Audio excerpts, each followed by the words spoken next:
Hello guys, कैसे हैं आप सब लोग। लेवल अप के एपिसोड 68 के साथ हाजिर हूँ। एपिसोड की शुरुआत में जिन्हू का सीन दिखाया जाता है। जिन्हू अपनी गाड़ी में बैठकर वापस अपने गिल्ड की तरफ आ रहा होता है। जिन्हू कहता है, मैं तो काफी ज्यादा हैरान हूँ। मुझे लगा था शायद 100 पर मेरा लेवल खत्म हो जाएगा, लेकिन अब मुझे लगता है कि मेरा और भी ज्यादा लेवल अप हो सकता है अब, क्योंकि मैं लेवल 101 पर पहुँच गया हूँ। जिन्हू कहता है, लेवल 100 पर मुझे कार्टिनोन टेम्पल की की मिली थी। लेवल 101 पर मेरे सारे शैडो एक्सचेंज के स्किल्स अपग्रेड हो गए। पता नहीं लेवल 102 पर क्या होगा, शायद मुझे कोई नई पावर मिलेगी। जिन्हू कहता है, पता नहीं जिन्हो क्या काम कर रहा होगा। वॉइस मास्टर को इतना ज्यादा भी काम नहीं करना चाहिए, उसे अपने लिए एक एम्प्लॉय को हायर कर लेना चाहिए। जैसे ही जिन्हो गाड़ी से उतरता है, उसकी नजर दूसरी तरफ पड़ती है। सामने एक लड़की खड़ी होती है जो कि चाइन होती है। वो उसे देखते ही दूसरी तरफ घूम जाती है। जिन्हो अपने शैडो स्किल्स को इस्तेमाल करते हुए जल्दी से उसके पास चला जाता है और उसे कहता है, तुम मुझे देखकर भाग क्यों रही थी? अगर तुमने मुझे देखकर भागना ही था तो तुम्हें यहाँ पर आने की क्या जरूरत थी? चाइन बहुत ज्यादा घबरा जाती है और साथ इशारा करते हुए उसे कहती है, तुम्हारी पार्किंग में मेरी गाड़ी खड़ी है, मैं वो लेने के लिए आई हूँ। जिन्हू कहता है, अच्छा तो तुम अपनी कार लेने के लिए आई हो। लास्ट टाइम मैं अपनी शैडो एक्सचेंज को इस्तेमाल करके तुम्हें जिम ले गया था, इसलिए तुम्हारी कार यहीं पर खड़ी है।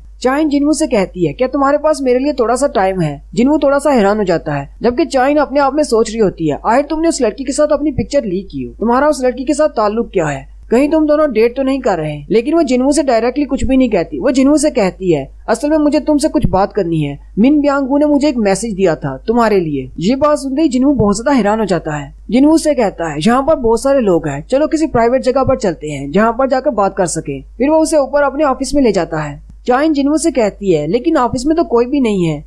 जिन्हू से कहता है, वॉइस मास्टर ने कहा था कि वो डंजन के बाहर ही रहेगा, वो सारे माना क्रिस्टल को हैंडल कर रहा है। ये सुनकर चाइन बहुत ज्यादा घबरा जाती है और कहती है, इसका मतलब इस वक्त ऑफिस में हम दोनों अकेले हैं। जिन्हू चाइन से पूछता है, मिन ब्यांगू ने तुमसे कैसे बात की? उसने तुम्हें मैसेज कैसे दिया और कब दिया? चाइन उसे सारी बात बताती है और कहती है, उस दिन जब मैं मरने की कगार पर थी, मुझे एक आवाज आई, मेरे अंदर एक रोशनी चमक रही थी। असल में वो मिन ब्यांगू था और वो मुझे कह रहा था कि जिन्हू को जाकर कहना कि उसे अपनी पावर से केयरफुल रहना होगा। ब्यांगू से कहता है, मुझे याद है कि मैं मर गया था और मैं एक डार्कनेस के अंदर था जहाँ से किसी ने मुझे बाहर निकाल लिया, और वो शैडो मैं नहीं हूँ। मेरी कॉन्शियसनेस बिल्कुल खत्म हो चुकी है। मैं सिर्फ एक गुलाम बनकर रह गया हूँ जो सिर्फ अपने मास्टर को फॉलो करता है। लेकिन एक बात जिसकी वजह से मैं बहुत ज्यादा परेशान हूँ, वो ये बात है कि शैडो सोल्जर बनने के बाद मैं अपने मास्टर के लिए बहुत ज्यादा खुश हूँ और मैं उसको सर्व करना चाहता हूँ, क्योंकि जिन्हू की पावर इतनी ज्यादा स्ट्रॉन्ग और इतनी ज्यादा डरावनी है कि मैं उसके सामने घुटने टेक रहा हूँ। जिन्हू को कहना कि उसकी रियल आर्मी उसकी अपनी आर्मी नहीं है और उसकी पावर उसकी अपनी पावर नहीं है, इसलिए उसे अपनी ही पावर से सावधान रहना होगा। नेक्स्ट सीन में जिन्हू और जिन्हो दोनों एक डंजन के अंदर बैठे खाना खा रहे होते हैं। जिन्हू कहता है, अगर चाइन को मिन ब्यांगू ने ऐसा कहा है तो ये बात वाकई में सच हो सकती है। वैसे मेरा भी यही मानना है कि मुझे पहले अपनी पावर के सोर्स के बारे में पता करना होगा। स्ट्रॉन्गर बनने से ज्यादा जरूरी इस बात का पता करना है कि मेरी पावर ऑफ सोर्स क्या है। जिन्हू से कहता है, इससे तो पुरानी मेमोरीज याद आ गई जब हम दोनों इकट्ठे सी रैंक की डंजन को क्लियर करने के लिए जाते थे। जिन्हू से कहता है, पहले अपना खाना तो खा लो, उसके बाद बात करो।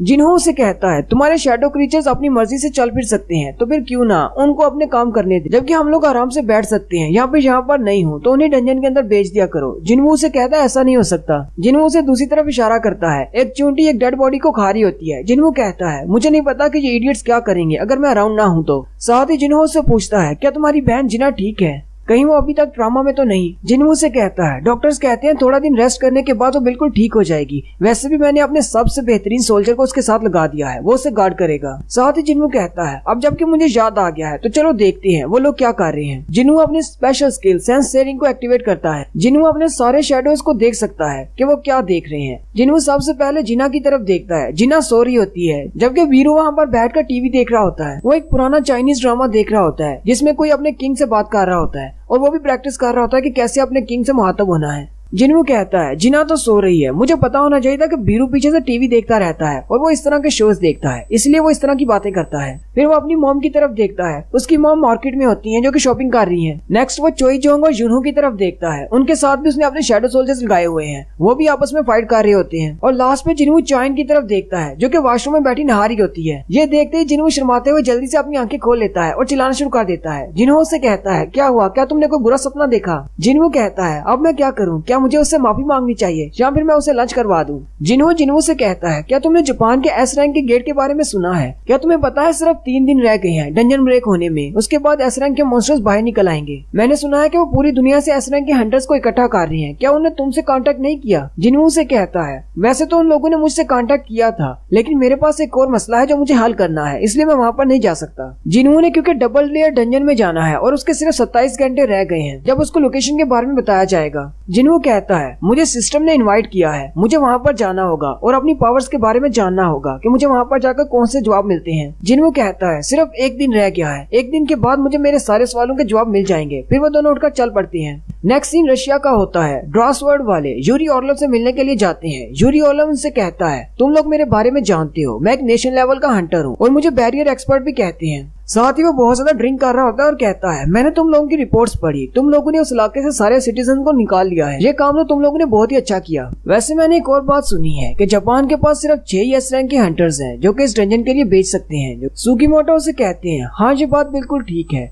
वहाँ पर और भी बहुत सारे ए रैंक के गेट्स ओपन हो रहे हैं जिसके लिए हमें एस रैंक के हंटर्स की जरूरत है। हर गिल्ड में एक एस रैंक का हंटर पीछे रहेगा, हमारे गिल्ड से भी एक एस रैंक का हंटर पीछे रहेगा और हम तीनों तुम्हारी मदद के लिए साथ जाएंगे। यूरी ऑर्लोव उनसे कहता है, ये तो बहुत ही बुरी बात है, इस तरह तुम अपने कंट्री को कैसे प्रोटेक्ट कर सकोगे? साथ ही वो अपनी ड्रिंक की बॉटल को नीचे रखते हुए कहता है, 3.6 बिलियन हर साल, यानी कि 10 मिलियन हर महीने, यही मेरी प्राइस है, बस मुझे इतना दे दो और मैं तुम्हें एस रैंक का गेट क्लियर करके दे दूंगा। $10 मिलियन सिर्फ 1 महीने का। ये सुनकर सुगीमोटो बहुत ज्यादा हैरान हो जाते हैं। यूरी ऑर्लोव उनसे कहता है, मैं तो सिर्फ छोटी सी रकम मांग रहा हूँ, 3.6 बिलियन ज्यादा नहीं है। अगर तुम लोग आंद्रे के पास जाते, वो तो तुम लोगों से 36 ट्रिलियन मांगता और इतनी रकम तुम उसको दे नहीं पाते। मेरा रेट तो उससे बहुत ज्यादा कम है। 10 मिलियन पर मंथ का सुनकर मैं भी सोच रहा था शायद मैं भी एक हंटर होता तो मैं भी इतना ज्यादा कमा सकता। सुगीमोटो के साथ जो दोनों हंटर्स आए होते हैं, लड़का लड़की से कहता है, काने तुम्हें थोड़ी सी रशियन आती है, मुझे बताओ ये पियक्कड़ क्या कह रहा है? काने उसे कहती है, मुझे नहीं पता, लेकिन मुझे इतना पता है कि वो बिल्कुल भी अच्छी बात नहीं कर रहा। साथ ही यूरी ऑर्लोव हंसना शुरू कर देता है और उनसे कहता है,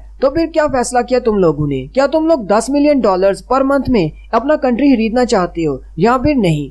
या फिर अपने पैसे को बचाकर एस रैंक मॉन्स्टर्स के सामने अपने कंट्री को छोड़ दोगे और हार मान लोगे? और साथ ही वो उनसे कहता है, मुझे नहीं लगता कि तुम लोग इस कंडीशन में हो कि मेरे साथ कोई निगोशिएशन कर सको। तुम्हें तो यहाँ पर मुझसे भीख मांगनी चाहिए। अगर एक बार तुम लोग डील को कैंसिल कर देते हो, फिर चाहे तुम मेरे जूते भी चाट लो, मैं तुम्हारी मदद नहीं करूंगा। सुगीमोटो यूरी से कहते हैं, तुमने इतनी बड़ी बात कर दी तो इसका मतलब तुम्हें अपनी एबिलिटी में पूरा यकीन है कि तुम एक एस रैंक के डंजन को कंट्रोल कर सकते हो। यूरी उसे कहता है, तुम्हारे पीछे जो बेकार से एस रैंक के हंटर्स खड़े हैं, इस तरह के 100 खरीदने से तो अच्छा है मेरे जैसा एक ही हायर कर लो, तुम्हारा पैसा बच जाएगा। ये बात सुनते ही सुगीमोटो के हंटर्स को गुस्सा आ जाता है और कहता है, मुझे लगता है कि इसने हमारी इंसल्ट की है। लेकिन जैसे ही वो अटैक करने के लिए आगे बढ़ने लगते हैं, उनको महसूस होता है जैसे वो यूरी ऑर्लोव की एबिलिटी में पहले फंस चुके हैं और वो अपनी बॉडीज को मूव भी नहीं कर पा रहे होते। यूरी ऑर्लोव उनसे कहता है, अब तुम्हें पता चला मैं कितना ज्यादा पावरफुल हूँ, मेरी इजाजत के बगैर तुम्हारे एस रैंक के हंटर्स हरकत भी नहीं कर सकते। वो दोनों हंटर्स बहुत ज्यादा हैरान होते हैं और कहते हैं, इसने हमें अपने जाल में कैसे फंसा लिया, जबकि हम दोनों ही एस रैंक के हंटर्स हैं,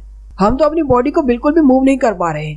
यूरी ऑर्लोव सुगीमोटो से कहता है, अब हमारी डील थोड़ी सी बदल चुकी है, तुम मुझे $10 मिलियन 1 महीने के दोगे, मैं तुम्हारे एस रैंक के गेट को क्लियर करूंगा और साथ में तुम्हारे इन दोनों साथियों को फ्री में बख्श दूंगा। सुगीमोटो से कहते हैं, मैंने तुम्हारी एबिलिटीज को देख लिया है, लेकिन पता नहीं हमारी गवर्नमेंट इस सब के लिए मानेगी या नहीं, मैं वापस जाकर उनसे बात करूंगा। साथ ही सुगीमोटो उठ खड़े होते हैं और कहते हैं, चलो ठीक है, हम वापस जापान जाकर तुमसे कांटेक्ट करते हैं। नेक्स्ट सीन जिन्हू के घर का होता है। जिन्हू बैठा अपने जूते पहन रहा होता है। मॉम उसे कहती है, तुम कहीं जा रहे हो? जिन्हू कहता है, हाँ मैं बाहर जा रहा हूँ। मॉम उसे कहती है, क्या मुझे तुम्हारे लिए परेशान होने की जरूरत तो नहीं, कहीं तुम किसी डेंजरस जगह पर तो नहीं जा रहे? जिन्हू मॉम से कहता है, नहीं मेरे पास एक अपॉइंटमेंट है, मैं किसी डेंजरस जगह पर नहीं जा रहा। उसके हाथ में वो की होती है और वो बाहर जा रहा होता है। साथ ही जिन्हू के पास विंडो ओपन होती है जिसमें उसे की लोकेशन बताई जानी है कि कहां पर उस की को इस्तेमाल किया जा सकता है और उसके रिमेनिंग टाइम में सिर्फ 1 मिनट और 2 सेकंड्स रह जाते हैं और साथ ही विंडोज में सेकंड चलना शुरू हो जाते हैं और जैसे ही उसका टाइमर 0 पर पहुंच जाता है उस की के बारे में विंडो ओपन होती है और कहा जाता है, तुम इस की को इस्तेमाल कर सकते हो, लोकेशन के बारे में तुम्हें बताया जा रहा है। और उस की लोकेशन जिना का स्कूल होता है जिसे कि बंद कर दिया गया होता है। एसोसिएशन का वही लड़का वहाँ पर खड़ा होता है और कहता है, एक ही जगह पर दूसरी बार गेट कैसे ओपन हो सकता है? चलो ये बात तो अच्छी है कि हम लोगों ने स्कूल को क्लोज कर दिया था लास्ट एक्सीडेंट के बाद। उसी वक्त वो सामने देखता है तो सामने से जिन्हू हुड पहनकर आ रहा होता है। वो उसे कहता है, तुम यहाँ पर नहीं आ सकते। जिन्हू जैसे ही अपनी हुड उतारता है वो उसे देखकर पहचान जाता है। जिन्हू से कहता है, इस गेट को ओपन हुए कितना टाइम हुआ है? वो लड़का उसे कहता है, 3 दिन हो गए। जिन्हू कहता है, 3 दिन, ये कैसे हो सकता है? मुझे अभी भी इसकी लोकेशन के बारे में बताया गया है। क्या सिस्टम ने जानबूझकर ऐसा किया? जैसे ही उसने मुझे की के साथ टाइमर बताया था, इसका मतलब डंजन उसी वक्त अपीयर हो गई थी और मुझे सिर्फ 3 दिन के बाद बताया जा रहा है। जिन्हों कहता है ये गेट तो सिर्फ एक सी रैंक का गेट है। फिर वो उस लड़के से पूछता है क्या इस गेट के अंदर कुछ हंटर्स गए हैं? वो लड़का उसे कहता है हाँ, हंटर्स की एक टीम अंदर है, तकरीबन 2 घंटे हो गए उन्हें अंदर गए हुए। जिन्हों उस लड़के से कहता है उस सारी टीम को जल्दी से बाहर बुला लो। वो लड़का कहता है लेकिन ये तो एक सी रैंक का गेट है, इतना ज्यादा डेंजरस नहीं है। जिन्हों से कहता है अगर तुम उस सारी टीम को बाहर नहीं बुलाओगे तो वो सारे के सारे मारे जाएंगे। वो लड़का हैरान हो जाता है और कहता है इस बात का क्या मतलब है कि वो सारे मारे जाएंगे? साथ ही जिन्हों इंटर हो जाता है और उनसे कहता है मेरे पास सब कुछ बताने का टाइम नहीं, अगर वो जिंदा हुए तो मैं सबको वापस ले आऊंगा। और यहीं पर हमारी एपिसोड 68 का एंड होता है। एक्सप्लेनेशन अच्छी लगी हो तो कमेंट करके जरूर बताएं। चैनल को सब्सक्राइब कर दें, वीडियो को लाइक और शेयर कर दें। शुक्रिया।